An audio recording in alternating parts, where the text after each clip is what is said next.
안녕하십니까. 김형식 목사입니다. 오늘은 선교 후에 오랜만에 창세기 강해를 계속하도록 하겠습니다.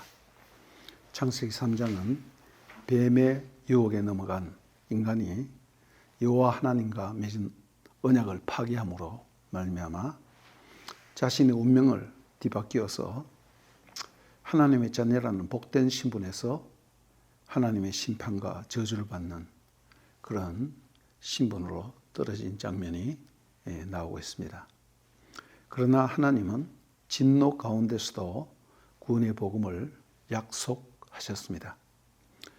창세기 3장 14절, 15절을 보면 여호와 하나님이 뱀에게 이르시되 내가 이렇게 하였으니 내가 모든 가축과 들의 모든 진성보다 더욱 저주를 받아 배로 다니고 살아있는 동안 흙을 먹을지니라. 내가 너로 여자와 원수가 되게 하고 내 후손도 여자의 후손과 원수가 되게 하리니 여자의 후손은 내 머리를 상하게 할 것이요 너는 그의 발꿈치를 상하게 할 것이니라. 하나님이 뱀을 저주하고 심판한 것은 바꾸어 말하면 인간에게는 하나의 소망이라고 할 수 있습니다. 그리고 여자에게도 심판을 선포하시는데 3장 16절에 또 여자에게 이르시되 내가 임신하는 고통을 크게 더하리니 내가 수고하고 자식을 낳을 것이며 너는 남편을 원하고 남편은 너를 다스릴 것이니라. 그리고 또한 남자에게 아담에게도 심판을 선언하셨습니다. 창세기 3장 17절에서 19절. 아담에게 이르시되 내가 내 아내의 말을 듣고 내가 네게 먹지 말라 한 나무의 열매를 먹었은즉 땅은 너로 말미암아 저주를 받고 너는 내 평생에 수고하여야 그 소산을 먹으리라. 땅이 내게 가시던 물과 은근퀴를 낼 것이라. 내가 먹을 것은 밭의 채소인즉 내가 흙으로 돌아갈 때까지 얼굴에 땀을 흘려야 먹을 것을 먹으리니 내가 그것에서 취함을 입었음이라. 너는 흙이니 흙으로 돌아갈 것이니라 하시니라. 창세기 3장 19절 아담에 대한 심판 가운데 이 말씀은 창세기 2장 7절을 연상하게 합니다. 내가 흙으로 돌아갈 때에 하 아담아입니다. 너는 흙이니 흙으로 돌아갈 것이니라. 여기서 흙이라 할 때는 키 아팔 아타 아팔입니다. 즉 먼지, 티끌 그런 뜻입니다. 흙으로 돌아갈 것이다. 이것도 마찬가지로 아팔입니다. 즉 땅에 있는 먼지에서부터 취해서 지었으니까 너는 땅에 있는 먼지로 돌아가라. 그런 말씀이죠. 창세기 2장 7절을 보면 와 이짤 아도나이 엘로힘 에트 하 아담 아팔 민 하 아담아 땅에 있는 흙으로부터 먼지를 취하여서 여호와 하나님이 그 사람을 땅에 있는 먼지로부터 취하여서 조성을 하였다, 만들었다 그런 뜻입니다. 이것은 시편 90편 3절에 있는 모세의 시에는 또 이렇게 표현되어 있습니다. 모세오경의 저자죠. 창세기 저자이기도 한데 또한 시편에 유일하게 모세의 시가 한 편 있는데 시편 90편입니다. 3절에 모세의 시에는 주께서 사람을 티끌로 돌아가게 하시고 티끌이라고 번역을 했는데 실제적으로는 에노시라는 말입니다. 사람을 말할 때 아담 할 때는 보편적으로 인간 그런 의미입니다. 그 다음 이시란 말이 있어요. 이시란 것은 특별히 남자 여자 할 때에 남자를 말할 때 주로 이시를 씁니다. 그러나 에노시라는 말을 쓸 때에는 인간은 인간이지만은 부서지기 쉽고 깨어지기 쉬운 연약한 그릇과 같은 그런 인간, 먼지와 같은 그런 인간.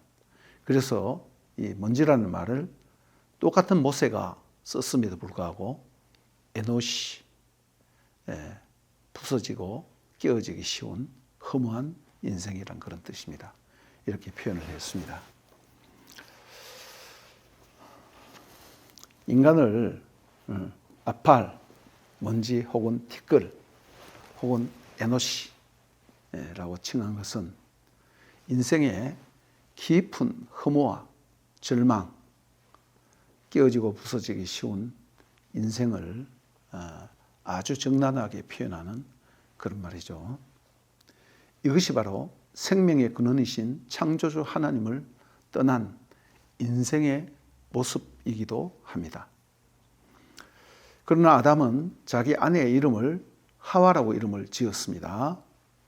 이 하와라고 이름을 지은 것은 창세기 3장 15절에 하나님이 여자의 후손에 대한 약속이 있고 난 뒤에 지은 것입니다.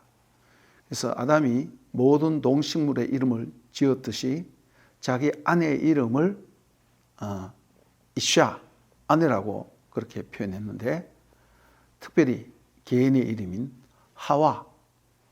하와라고 했습니다. 이는 그녀가 모든 산자의 어미, 콜하이, 모든 생명 있는 자의 어머니라는 뜻입니다. 생명 있는 자의 어머니. 그러니까 모든 살아있는 인간의 어미라는 의미에서 콜하이라는 한마디로 말해서 새 이름을 주신 것입니다. 새 이름. 이것이 중요합니다. 이는 창세기 3장 15절에 하나님의 약속에 대한 아담의 신앙 고백에 대한 그 응답으로 아담이 바로 아직까지 우리가 소망이 있구나. 하나님의 약속을 기대하면서 자기 아내의 이름을 모든 생명 있는 자의 어머니라고 그렇게 소망이 있는 이름을 지었는 거죠. 비록 한 개인은 죽더라도 여자를 통해서 아기가 출산되어 후손을 이어가며 인류가 끊임없이 이어져 가고 마침내는 여자의 후손 가운데서 사단의 머리를 깨뜨릴 그런 인생, 즉 메시아가 나와서 인생의 구원자가 되리라는 약속이기도 한 것입니다. 이 약속에 대한 아담의 고백이 바로 자기 아내의 이름을 하와라고 지었다는 것입니다. 모든 생명의 어머니. 갈라디아서 4장 4절에서 5절을 보면 때가 참에 하나님이 그 아들을 보내사 여자에게 나게 하시고 율법 아래에 나게 하신 것은 율법 아래에 있는 자들을 속량하시고 우리로 아들의 명분을 얻게 하려 하심이라. 다시 한번 예수 그리스도를 통해서 여자의 후손으로 오신 예수 그리스도를 통해서 잃어버린 하나님의 아들의 지위를 다시 회복하게 된다는 것이죠. 또 하나는 여호와 하나님이 아담과 그의 아내를 위하여 가죽 옷을 지어 입히시니라. 21절이죠. 하나님은 아담과 하와가 손수 만든 무화과나무로 꿰매어서 앞가리개 정도 되는 그런 옷. 이것은 해가 나면 다 말라서 가릴 수가 없죠. 그 대신 하나님이 손수 가죽 옷을 지어서 입히셨습니다. 케트노트 올. 케트노트라는 것은 좀 망토 같은 거. 옷 중에서도 긴 거, 좀 그런 것을 얘기하는 것입니다. 뭐 겨우 앞만 가리는 정도가 아니라 옷다운 옷을 만들어 줬다는 것이죠. 이 가죽으로 옷을 만들어 줬다는 것입니다. 그리고 입혔다는 말은 야르비셴, 히필령이라는 건데 아담과 하와가 입었는 것이 아니고 하나님이 지으셔서 하나님이 입혀주신 것입니다. 네. 이 개념도 아주 중요합니다. 이것은 20절에 아담의 믿음에 대한 또 하나님의 응답입니다. 아담이 하나님이 여자의 후손을 약속하니까 자기 부인의 이름을 하와라고 지었죠. 그러니까 아담이 믿음으로 고백하니까 하나님이 또 가죽 옷을 지어 입히셨다는 것입니다. 가죽 옷은 짐승을 잡아 죽였다는 것을 전제로 하기 때문에 많은 사람들이 이것이 속죄 제물의 원형으로 보기도 합니다. 저도 어느 정도 동의를 해요. 뭐 적어도 가죽을 취했다는 것은 짐승을 잡았다는 그런 전제가 되니까. 아담과 하와가 자기 스스로 이 옷을 입은 것이 아니에요. 자기 스스로 이 옷을 입을 수가 없어요. 겨우 무화과 나뭇잎으로 그냥 가리는 그 정도밖에 할 수 없었는데 스스로 이 옷을 입은 것이 아니고 하나님이 손수 그들에게 지어 입히신 것이다. 희필형, 사역형이 이게 중요합니다. 출애굽기 26장 14절에 보면 붉은 물들인 순양의 가죽으로 올로트라는 말입니다. 복수형이죠. 순양의 가죽으로 막의 덮개를 만들고 성막이 덮개가 4개로 되어 있죠. 그죠? 4개로. 제일 한쪽에는 그 휘장처럼 그룹을 수놓고 한 그런 것. 그 다음 또 하얀 천으로 덮고. 그 다음 또 붉은 양털 가죽. 그 다음 제일 마지막에는 뭐 해달의 가죽이라고 하는데 그 짐승이 무엇인지 사실상 잘 밝힐 수가 없어요. 그러나 아무튼 우리 성경에는 해달의 가죽이라고 이렇게 했습니다. 그래서 붉은 물들인 순양의 가죽으로 올로트 마그 덮개를 만들고 해달의 가죽 오로트로 그 윗덮개를 만들지니라. 하나님이 이렇게 말했어요. 출애굽기 36장 19절에도 이제 실제적으로 만들 때 앞에는 하나님이 이렇게 만들라고 지시하고 계시하는 부분이고 실제적으로 그것을 실행할 때 순양의 가죽으로 막의 덮개를 만들고 해달의 가죽으로 그 윗덮개를 만들었더라. 다 똑같은 말이에요. 올 이게 복수입니다. 성막 덮개는 성막 덮개뿐만 아니라 성막 전체와 부분 하나하나까지 사실상 예수 그리스도를 계시합니다. 그러니까 요한복음 1장 14절에도 말씀이 육신이 되고 우리 가운데 거하심에 할 때 가운데 거하신다는 말이 말씀이 성막을 치셨다라는 그런 의미라는 거 다 아시죠?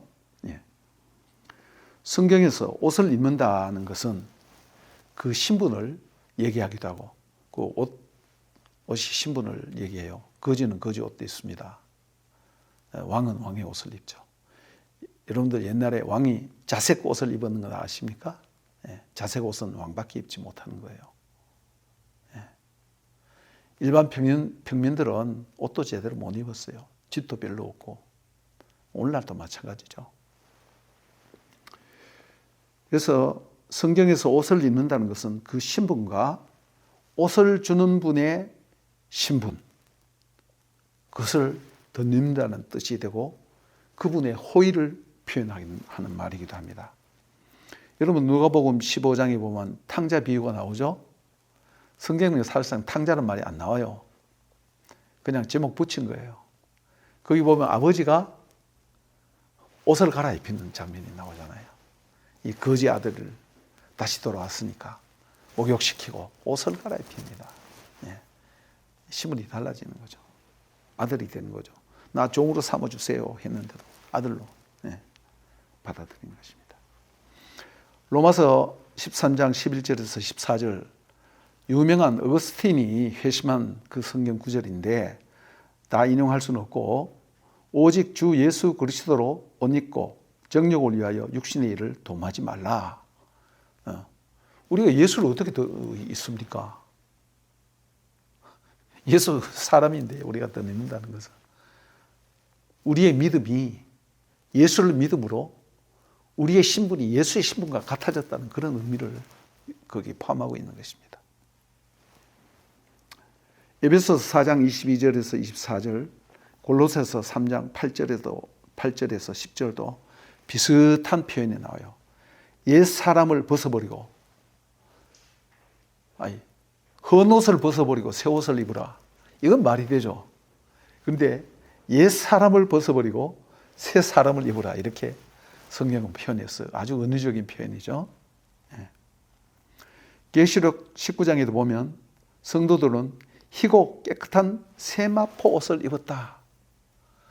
예수 그리스도의 보혈에 의해서 성결하게 된 것을 말하는 그런 표현입니다.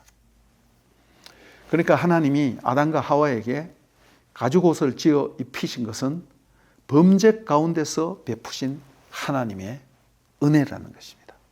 즉, 새 옷을 의미하는 것입니다. 이사야 61장에도 아주 다양한 표현이 나왔더라고요. 제가 다 전문을 다 쓰지는 못하고 찬송의 옷. 여러분, 찬송이 어떻게 옷이 될 수 있습니까? 그러나 찬송의 옷, 공의의 겉옷, 구원의 옷, 뭐 이런 식으로 성경에는 그런 식으로 많은 표현을 옷과 관련해서 했습니다. 헌 옷을 벗어버리고 새 옷을 입는다는 것은 옛 사람을 벗어버리고 예수 안에 있는 새 사람으로 거듭나서 완전히 새로운 신분이 됐다는 그런 의미입니다. 이 모두 하나님의 크신 은혜와 하나님의 구원을 연상시켜주는 그림입니다. 절망 가운데 주시는 소망, 바로 그것입니다. 범죄한 아담과 하와에게 베푸신 하나님의 구원의 은혜를 여기에 표현하고 있다는 것입니다. 오늘은 여기까지만 하겠습니다. 감사합니다.